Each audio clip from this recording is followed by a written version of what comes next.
So real ఎస్టేట్‌లో మామూలుగా yeah! ముఖ్యంగా మనం చేసుకోవాల్సిన అగ్రీమెంట్స్ ఏంటి సార్?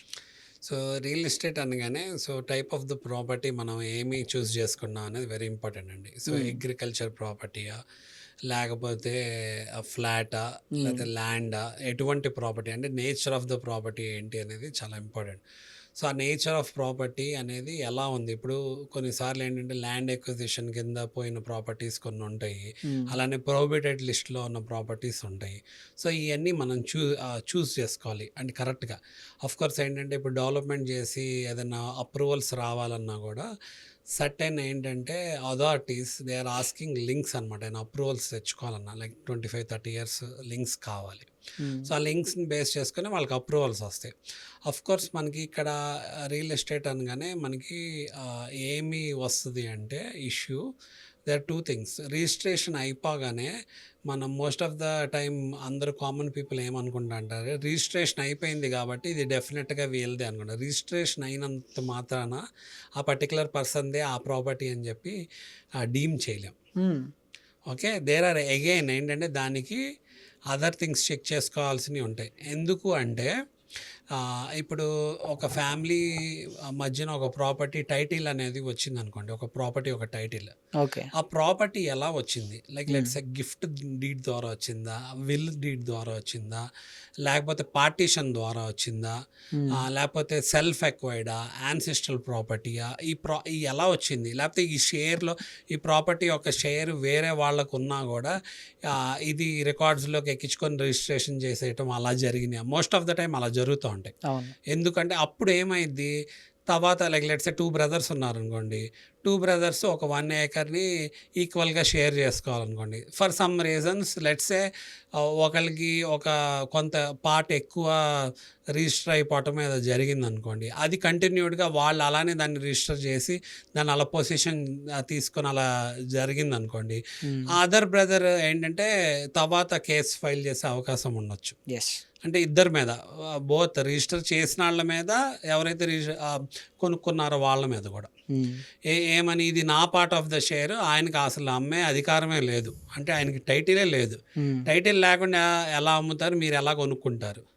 సో, అందుకే ఏంటంటే బయ్యర్ బిహేవియర్ అనే కాన్సెప్ట్ కూడా ఉంది. సో, మనం ల్యాండ్స్ పర్చేస్ ఇప్పుడు కన్స్యూమర్ లాలో కూడా మనం ఎప్పుడైతే పర్చేస్ చేస్తున్నామో, పర్చేస్ చేసేటప్పుడు బయ్యర్ షుడ్ బి అవేర్ అనమాట. అంటే మనం అన్నీ చూసుకొని రికార్డ్స్ అన్నీ చూసుకోవాలి. రికార్డ్స్‌లో ఏంటి అంటే రిజిస్ట్రేషన్ రికార్డ్స్‌తో పాటు రెవెన్యూ రికార్డ్స్ కూడా చూసుకోవాలి. హ్మ్. ఎందుకంటే రిజిస్ట్రేషన్ డిపార్ట్మెంట్, రెవెన్యూ డిపార్ట్మెంట్ ఇలా ఉంటాయి కదా! So, history of the property ఏంటి? ఆ ప్రాపర్టీ ఎలా డివైడ్ అయింది? సో, ఏంటంటే పూర్వజితమా, స్వార్జితమా ఇలా ఉంటాయి కదా! డిఫరెంట్ అంటే యాన్సెస్ట్రల్, సెల్ఫ్ ఎక్వైర్డ్ యెస్. ఏంటంటే ఎలా వచ్చింది? ఎలా మీకు సక్సెషన్ అనేది ఎలా అయింది? లేకపోతే ఎలా డివాల్వ్ అయింది? ఇయన్నీ కూడా కన్సిడరేషన్‌లోకి వచ్చే అవకాశం ఉంటది. హ్మ్. అయన్నీ కూడా హిస్టరీ ఆఫ్ ద రికార్డ్స్ చూసుకొని దాన్ని బేస్ చేసుకొని మనం అగ్రీమెంట్స్‌లోకెళ్ళాలి. So, process of purchasing a property ఏంటి అంటే యూజువల్‌గా అంటే బిఫోర్ గోయింగ్ ఇంటు దట్ మనకి మేజర్ ఛాలెంజ్ ఏంటంటే అంటే మన కంట్రీలో దేర్ ఆర్ 2 కాంపోనెంట్స్ అనమాట. రియల్ ఎస్టేట్ అనగానే మేజర్ కన్‌స్ట్రెయిన్ వచ్చేది ఏంటి అంటే something called like government value అనేది ఒకటి. అంటే యెస్. మార్కెట్ వాల్యూ ఒకటి, ప్రైవేట్ వాల్యూ ఒకటనమాట. So, which is like usually called in local language, colonial language we call it as like white and black అనమాట. Yes. So, అది major challenge అనమాట. హ్మ్. So, దాని పరంగా గూడా అంటే నేను గవర్నమెంట్స్‌కి గానీ, రెవెన్యూ మినిస్ట్రీకి గానీ ఈళ్ళకి సజెస్ట్ చేసేదేంటి అంటే, so, increase the white value అంటే హ్మ్. గవర్నమెంట్ వాల్యూని అప్రిషియేట్ చేసి, ఏదైతే స్టాంప్ డ్యూటీ అది ఉందో అది గనుక డిక్రీజ్ చేయగలిగే అంటే అలాంటి అవకాశం ఏదన్నా ఉంటే ఆఫ్‌కోర్స్ మోర్ ట్రాన్స్‌పరెంట్ ట్రాన్సాక్షన్స్ జరిగే అవకాశం ఉండొచ్చేమో. హ్మ్.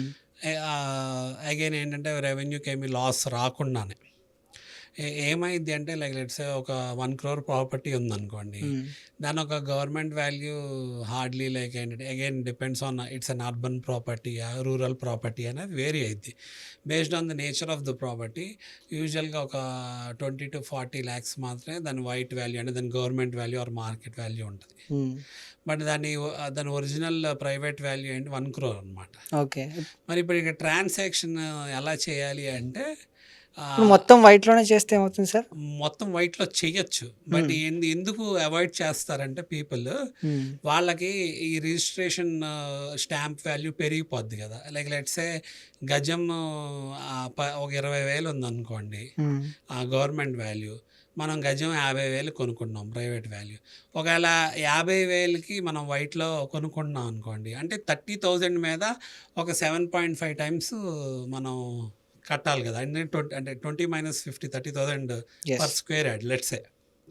సో, అది ఇప్పుడు చేసుకుంటున్నారు చాలామంది. ఇప్పుడు బెంగుళూరు లాంటి చోట we have like 100% white transactions like Bombay అలాంటి చోట కూడా. హ్మ్. అండ్ మోర్ ఓవర్ ఏంటంటే ఐటీ యాక్ట్ స్ట్రిక్ట్ అయినాక మీరు మనీ క్యాష్ విత్‌డ్రా చేయాలన్నా కూడా డిక్లేర్ చేయాలి. ఐటీ నోటీసులు వస్తున్నాయి కాబట్టి ఎన్ఆర్ఐస్ అయినా ట్రాన్సాక్షన్ చేయాలన్నా కూడా వాళ్ళకి ఈజీ కాదు కదా! హ్మ్. వచ్చి ఇక్కడ అకౌంట్స్‌లో నుంచి డబ్బులు తీసుకొని మళ్ళీ ఇయటం. ఒకవేళ ఎవరి దగ్గర ఉంటే వాళ్ళు బారో చేసుకొని క్యాష్ ఇస్తాం అలా ఏదైనా అడ్జస్ట్‌మెంట్స్ చేస్తూ ఉంటారు కానీ it's not going to be easy. PAN ఏమైద్ది అంటే definitely the transactions would be mostly in like 100% white అయిపోయే అవకాశం ఉంటుంది అంటే ఫర్దర్‌గా ఫ్యూచర్‌లో. హ్మ్. ఇప్పుడు ఏంటంటే యూజువల్‌గా 40% అనేది గవర్నమెంట్ అంటే జనరల్ 30-40% గవర్నమెంట్ వాల్యూ. ఒక్కోసారి ఇప్పుడు అప్రిషియేట్ చేస్తున్నారు కదా! Every year 5-10%. హ్మ్. సో, 50% వరకు ఆల్మోస్ట్ ట్రాన్సాక్షన్స్ బానే జరుగుతున్నాయి వైట్‌లోనే. అప్ టు 60 ఆర్ 70% వరకు in some cases people are ready to buy. Hmm. More than that అనేది అగైన్ ఏంటంటే దర్ కన్‌స్ట్రెయింట్ అంటే అదర్ టాక్సెస్ ఇప్పుడు కొన్న వాళ్ళకి గూడా ఇప్పుడు అమ్మేసిన వాళ్ళు ఉన్నారనుకోండి. హ్మ్. ఇప్పుడు కొన్న వాళ్ళకి ఏంటంటే రిజిస్ట్రేషన్ వాల్యూ, స్టాంప్ డ్యూటీస్ అవి పెరుగుతాయి గదా! కొన్న వాళ్ళకి గూడా ఏంటంటే వాళ్ళు లెట్స్ సే అమ్మిన వాళ్ళకి డబ్బులొస్తాయి. హ్మ్. ఒక లంసమ్ అమౌంట్. ఆ లంసమ్ అమౌంట్ మీద they need to pay tax అనమాట. Yes. Again that tax is called capital gains tax. Yes. So, short term capital gains tax, long term capital gains tax ఉంటది. ఇప్పుడు 2 years లోపల are 3 years కంటే ఎక్కువ ఉంటే 2-3 years ఎక్కువ time దాన్ని hold చేయగలిగితే దాన్ని లాంగ్ టర్మ్‌లోకి మారిపోద్ది. అది 12.5కి ఇప్పుడు ఇంతకుముందు ఇండెక్సేషన్ ఉండేది మనకి టాక్స్ ఐటీ యాక్ట్ ప్రకారం. హ్మ్. ఇప్పుడు దాన్ని ఏంటంటే దాని బ్రాకెట్‌ని 12.5 on long term capital gains కిందకి తీసుకొచ్చారు. ఓకే. అగైన్ ఏంటంటే దాన్ని క్యాలిక్యులేషన్స్ చేసుకొని ఆ ఇండెక్స్ వాల్యూ లేకపోతే కొన్న వాల్యూ ఎంత, అమ్మే వాల్యూ ఎంత అనేది క్యాలిక్యులేషన్ చేసుకొని దాని మీద మనం క్యాపిటల్ గెయిన్స్ ట్యాక్స్ కట్టుకోవాలి. ఆఫ్‌కోర్స్ ఏంటంటే ఆ క్యాపిటల్ గెయిన్స్ ట్యాక్స్ కూడా if you are purchasing an house అనుకోండి, flat to flat or house to house. Hmm. మీ పేరు మీద ఒక ఫ్లాటే ఉందనుకో, 1 or 2 houses or 1 or 2 flats వరకు దానికి ఎగ్జంప్షన్స్ ఉన్నాయి. అగైన్ అది ఏంటంటే దాని మీద ఆడిటర్స్ మీకు చెప్పగలిగి ఇంకా మోర్ పిక్చర్ ఇయ్యగలగాలి. హ్మ్. అదర్ ఎగ్జంప్షన్స్ కూడా ఉన్నాయి కొన్నిటి మీద. Okay. But end of the day one should pay capital gains tax అనమాట. హ్మ్. సో, మనం మాట్లాడుకుంటుంది ఏంటంటే coming back to while purchasing ఎలా అవుతాయి అంటే మార్కెట్‌లో ఫస్ట్ వస్తారు. So, property like let's say ఒక ఏజెంట్ ద్వారానో, కన్సల్టెంట్ ద్వారానో హ్మ్. చూస్తారు. చూసి జనరల్‌గా ఇది ప్రాపర్టీ అన్నప్పుడు ఓనర్ దగ్గరకొచ్చి దే విల్ మీ ప్రాపర్టీ నాకు నచ్చింది. So, we are ready to buy. So, terms and conditions మాట్లాడుకుంటారు. ఎంత డ్యూరేషన్‌లో, పేమెంట్ మెథడ్ ఏంటి? హ్మ్. సో, ఎంత పర్సెంటేజ్ ఆఫ్ పేమెంట్ ఎలా ఇస్తారు? ఏంటి? ఎంత డ్యూరేషన్‌లో ఇస్తారు?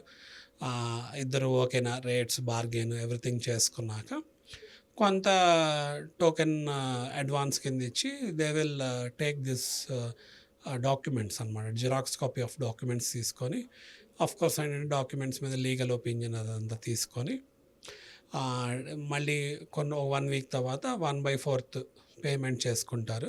హ్మ్. They will enter into an agreement అనమాట. Okay. So, agreement of sale అంటారు దాన్ని. హ్మ్. సో, అగ్రీమెంట్ ఆఫ్ సేల్‌లో we will be writing the time clause and money clause. Hmm. Money ఎప్పుడు లోపల పేమెంట్ చేయాలి? ఎంత టైం లోపల చేయాలి? ఒకవేళ డిఫాల్ట్ అయితే ఏంటి? సో, చాలా ఇంపార్టెంట్. ఇప్పుడు ఈ agreements real estate properties agreements చేసుకునేటప్పుడు మనకి హ్యాండ్ ఓవర్ ఎప్పుడు? లేతే సర్వే చేసి ఇస్తారా? అంటే different type of properties yes. Position ఎప్పుడు? హ్మ్.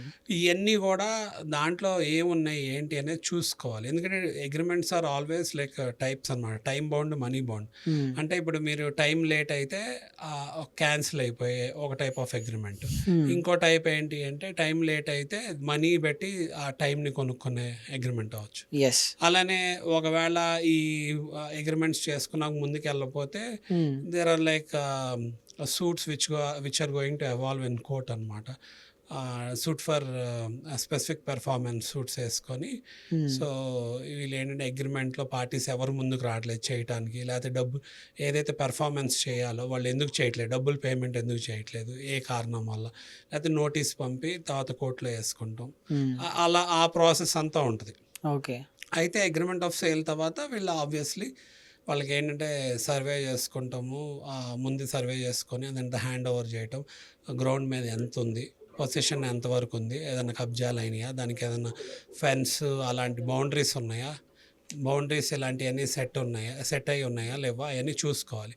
తర్వాత ఏంటంటే ఆబ్వియస్లీ రిజిస్ట్రేషన్ ఆఫీస్కి వెళ్ళి సేల్ డీడ్ చేసుకుంటారు, which is like done by the registrar whoever is the concern authority.